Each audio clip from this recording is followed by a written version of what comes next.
What if I told you that Easter has deep mythological roots linked to paganism, the symbolism of Lucifer, and dates back to the worship of the Anunnaki? Are you ready to discover the true history of Easter? Usually, when consulting any research source to discover the origin of Easter, we find a common answer. Easter is a festival of Jewish origin that was readapted by Christians and received new symbolism incorporating the death and resurrection of Jesus Christ.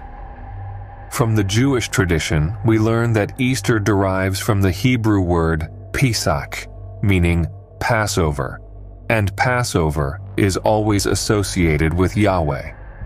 The Hebrew Bible relates an episode through the narrative of Exodus 12, detailing the institution of the Passover. Yahweh, speaking to Moses and Aaron in Egypt, declares the beginning of months, marking a new start for the Israelites. He instructs that on the 10th day of this month, every Israelite family must select a flawless, year-old male lamb or goat, ensuring it is without blemish. This selection is not merely for the household. Neighbors are to come together if a family is too small, sharing the lamb based on the number of people and their appetite, emphasizing community and shared responsibility. The narrative meticulously describes the preparation for the Passover meal. The lamb is to be kept until the 14th day of the month, when the entire community of Israel is to slaughter it at twilight. The blood from the sacrifice is to be applied to the 2 doorposts and the lintel of the houses where they eat the lamb. This act of marking their homes with blood is important, serving as a sign for Yahweh to pass over these houses during the forthcoming plague. The lamb is to be eaten roasted over fire with unleavened bread and bitter herbs, signifying the haste of the Israelites' departure from Egypt and their bitterness of slavery. Yahweh's instructions are clear. Nothing of the lamb is to be left until morning. Whatever remains must be burned, symbolizing the complete consumption and dedication of the Israelites to God's command. The manner of eating the lamb, dressed for travel, with sandals on and staff in hand, underscores the urgency and readiness required for the imminent departure. The Hebrew Bible emphasizes the significance of the blood on the houses, explaining that it will be a sign for Yahweh to pass over the house and spare the inhabitants from the plague of the firstborn. This act of mercy and protection marks the Passover as a memorial, a festival to Yahweh to be observed by all generations as a perpetual ordinance. The instructions extend to the prohibition of leaven during the 7 days of the festival, symbolizing purity and separation from the past. Moses calls upon the elders of Israel to instruct them in the specifics of the Passover sacrifice, including the use of hyssop to apply the blood to the doorposts and lintel. This detailed procedure ensures the safety of the Israelite households from the destroyer, affirming Yahweh's sovereign protection over his people. As the narrative unfolds, it is revealed that this ordinance is not only for the moment, but is to be observed perpetually, even upon entering the land promised by Yahweh.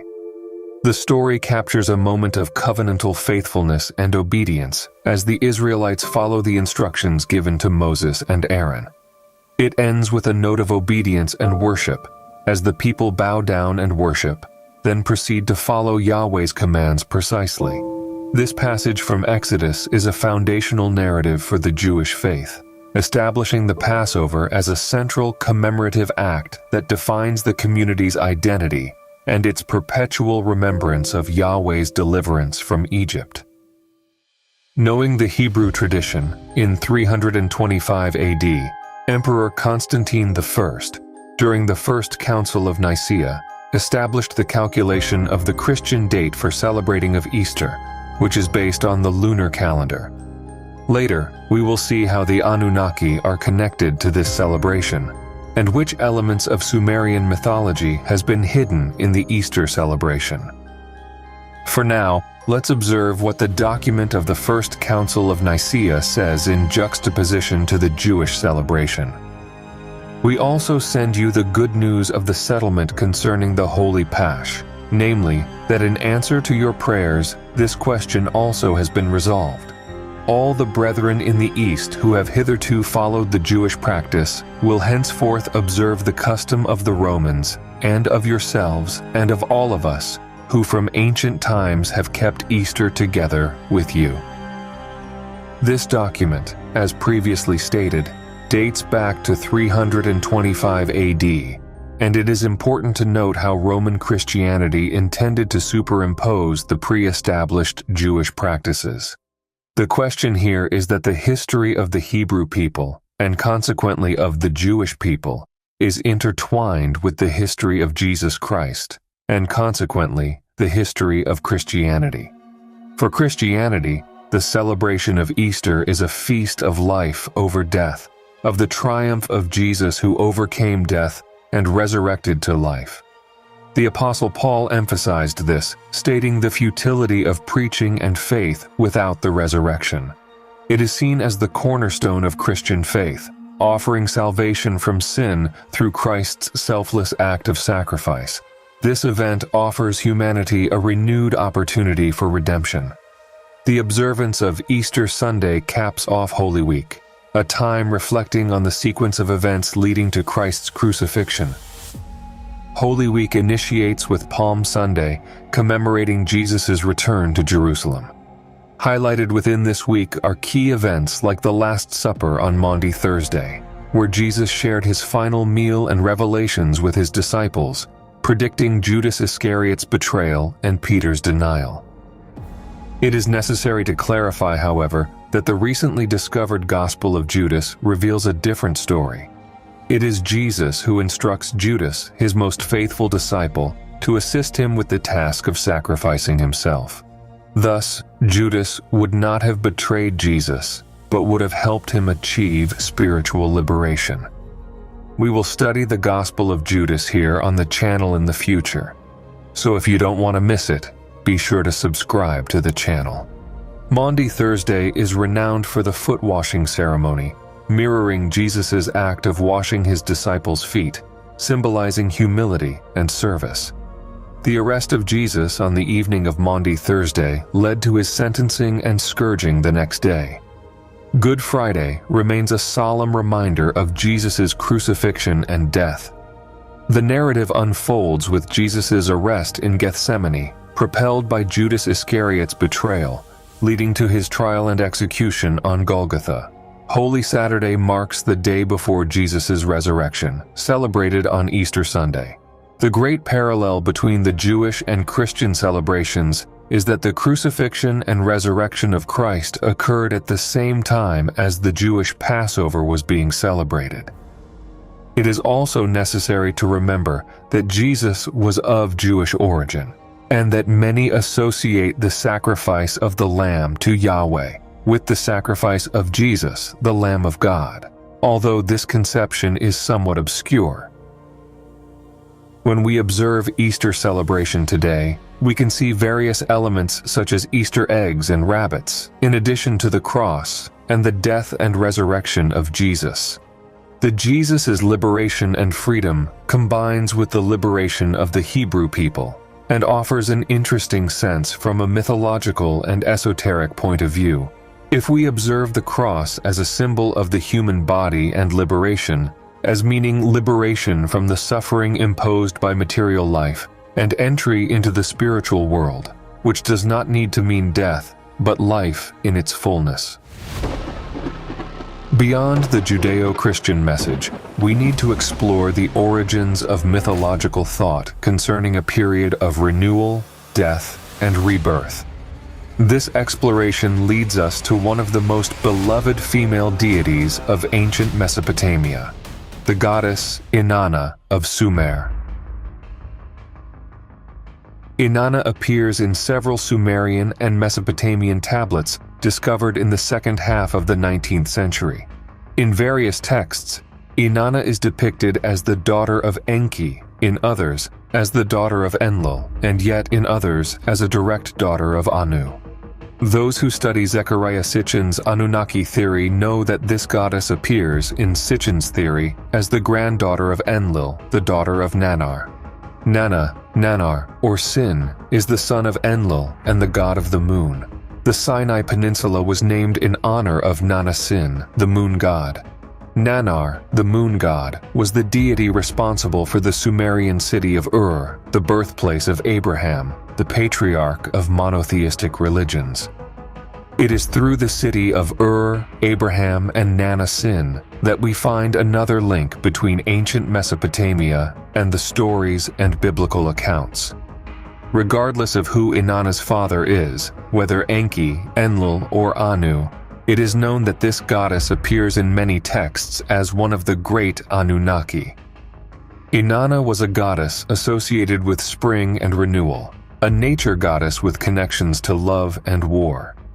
Linked to the planet Venus as the morning star, she was identified as the goddess of love, fertility, and sexual and sensual behavior. Represented by a star and associated with war, she sought to expand her territories by invading the kingdom of her sister Ereshkigal in the underworld. This aspect of Inanna makes her a unique deity who can descend into the underworld and return or resurrect, a feat few can accomplish.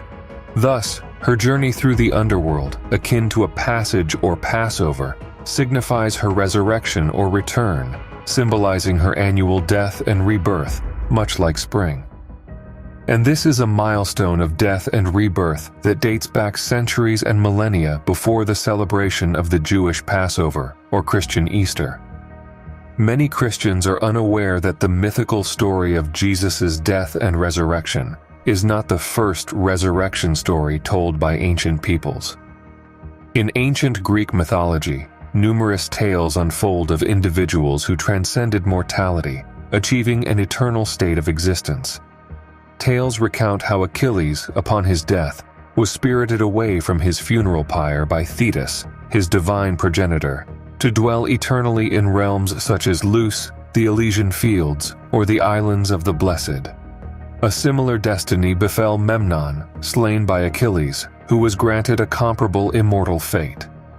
Figures like Alcmene, Castor, Heracles, and Melicertes are similarly chronicled, heralded for their ascension to everlasting life beyond the realm of death. However, centuries and millennia before Greek mythology recounted the stories of life, death, and rebirth in ancient Mesopotamia, the goddess Inanna brought the first mythological account of death and resurrection. The text exists in numerous copies, and the complete story was composed by experts such as Samuel Noah Kramer, retold many times after each new discovery of each new part of the myth. In the work This History Begins at Sumer, Samuel Kramer presents this myth as the first tale of resurrection. The technical support of the work by a historian and former professor at the University of Pennsylvania serves as a shield against the attacks of fervent believers who often insist on making this channel, and others of similar subject, targets of their frustration regarding mythical misfortune and the crumbling of their beliefs in the face of the unassailable truths of recent discoveries. In this sense, I need to reaffirm, I personally believe that people should have their beliefs, and they should be respected. But I believe that the light of truth brings enlightenment to the darkness and obscurity of ignorance, and therefore it is necessary to unveil the past, tearing away the veil of ignorance. Thus, and only thus, can we achieve truth, and therefore spiritual enlightenment. This, to me, is therefore the meaning of Easter. The death of a past of manipulation, and the beginning of an eternal and true life, illuminated by the light of knowledge. And this will lead us to spiritual and true life. And in this, for me, lies the true message of Jesus and all the spiritual masters we know. In the Sumerian lexicon, Kur represents what Greeks identified as Hades and Hebrews as Sheol. Initially signifying mountain, its meaning expanded to foreign land due to the surrounding mountainous regions that posed threats to Sumer. In a broader cosmic sense, Kur symbolizes the void between Earth's crust and the ancient ocean, a realm where spirits of the deceased reside. To access this realm, souls were believed to traverse a man-devouring river, aboard a vessel steered by a designated man of the boat, mirroring Greek mythology's river Styx and Charon the ferryman. The underworld, despite its association with death, possessed a dynamic aspect. The narrative, The Begetting of the Moon God, illustrates this with the story of Enlil, who is exiled to the underworld by fellow deities for violating Ninlil. His journey there results in the birth of 3 underworld deities, enhancing the realm's divine population. In the ancient Sumerian pantheon, the deity of love and beauty was revered as Inanna, hailed as the Queen of Heaven. This celestial figure was romantically linked to Dumuzi, a god associated with shepherding, known in biblical texts as Tammuz. The saga of Dumuzi and his descent into the underworld unfolds with intricate detail, especially concerning his consort, Inanna. The text that reveals the first tale of resurrection is known as the Descent of Inanna to the Netherworld. This ancient account narrates how Dumuzi, a shepherd, arrives at Inanna's residence, his hands and sides dripping with milk and cream, seeking entry. Inanna, after seeking her mother's advice, prepares herself by bathing, anointing, donning her regal attire, and embellishing herself with gemstones before welcoming her soon-to-be husband. Their embrace, likely followed by cohabitation, leads Dumuzi to whisk Inanna away to his deity's city. Unbeknownst to Dumuzi, his fervently sought-after union would culminate in his downfall, ultimately leading him to the underworld. He underestimated the formidable ambition of a woman. Despite reigning as the sovereign of the heavens, referred to as the Great Above, Inanna's aspirations knew no bounds. She coveted dominion over the nether realms, the Great Below, prompting her decision to venture into the underworld to explore possibilities. Prepared with the necessary divine decrees and adorned in her royal attire, she embarks towards the land of no return. Ereshkigal, the queen of the underworld, Inanna's elder sister and arch-nemesis, represents death and darkness. Anticipating possible fatal outcomes from her sister's dominion, Inanna commands her loyal vizier, Ninshubur, to mourn her absence if she does not return within 3 days, and to seek intervention from the pantheon's supreme deities for her salvation. Upon her descent, Inanna arrives at Ereshkigal's lapis lazuli temple, where the chief gatekeeper interrogates her motives. Devising a deceitful reason for her visit, Inanna is led through the underworld's 7 gates, systematically stripped of her regalia despite her objections, and ultimately presented before Ereshkigal and the Anunnaki, the fearsome judges of the underworld, naked and humbled. They cast upon her a lethal gaze, transforming her into a corpse, which is then suspended. After 3 days and nights, Ninshubur, adhering to Inanna's directives, seeks divine intervention, only to be rebuffed until Enki formulates a rescue strategy. Enki creates 2 androgynous beings and dispatches them with the food of life and the water of life to the underworld. Upon their application to Inanna's body, she is miraculously revived. Inanna's return to the living, however, is conditional. The immutable law of the underworld demands a substitute for her release. Thus, accompanied by merciless demons tasked with ensuring her compliance, Inanna embarks on a quest to find a replacement. Her journey takes her to Umma and Bad Tabira, where the deity protectors, upon witnessing the fearsome entourage, exhibit profound humility, earning Inanna's mercy and sparing them from the underworld's fate. The procession eventually leads to Kulab, where Dumuzi, Inanna's spouse and the city's guardian deity, defies the expected display of submission, choosing celebration over sorrow. Inanna, infuriated by his defiance, subjects him to the Eye of Death and delivers him into the hands of the relentless demons for his journey to the underworld. Overcome with dread, Dumuzi's complexion turns ashen as tears fall. Dumuzi begs Utu to help him escape the clutches of the demons, by changing his hand into the hand of a snake and his foot into the foot of a snake. Dumuzi was a shepherd who prayed and begged a solar deity for deliverance from death. The narrative tragically halts with Dumuzi's appeal incomplete as the tablets bearing this tale break off. Given Dumuzi's established association with the realm of the dead in various texts, it's presumed his appeal was in vain, leading to his inevitable descent into the underworld. This revelation from the newly discovered texts has thousands of implications, revising long-held beliefs about Dumuzi within Mesopotamian mythological studies. For centuries, scholars interpreted the myth of Ishtar's descent to the netherworld to suggest Dumuzi's demise before Inanna's descent, theorizing Inanna's journey as a rescue mission. However, this interpretation has been debunked by recent studies, which illuminate Inanna's role not as a savior, but as the one who, driven by Dumuzi's scorn, consigns him to the demons, sealing his fate to the land of oblivion. Thus, Inanna, the goddess of love and fertility, was the one who delivered Dumuzi, the shepherd who pleaded to the sun god, to death. This way, it's possible to understand yet another of the mythical aspects that surround the origins of modern Easter.